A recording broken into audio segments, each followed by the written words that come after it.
疾管署加买10万吨的流感疫苗，今仔日送到各县市的卫生局，按算20开始提供65岁以上的老大人自哦。台北市卫生局是有1万多吨，另外当用药片哦，佮捐予台北市1000吨的老大人专用的流感疫苗。国内感染科医师是提醒讲，咱国内可能会佮有第2波的疫情，所以呼吁民众要赶紧去注意风险。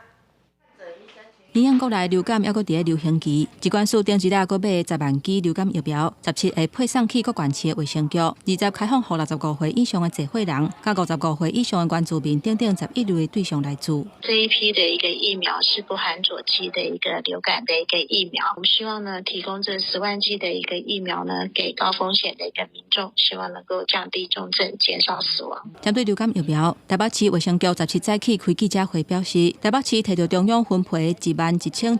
剂的流感疫苗，另外动用药品公司捐予台北市1000剂有激发免疫反应成分的流感疫苗，专门提供予65岁以上的社会人来做。疫苗含佐剂，它主要的功能是可以诱发延长还有增强免疫力，相对于非佐剂的疫苗可以产生比较高的抗体性。针对国内流感疫情，有感染科的医师指出，因为台湾的流感拢有2种病毒会分配夹起来，头一波一般会发生伫咧寒人，到新增的时阵会收缩。最近国内的流感主要是以 A 型的流感 H1N1 为主，按算数落来流感也会有第2波，可能会一持到5月或者是6月。以今年来讲，可能就是 B 或是 H3N2 都有可能。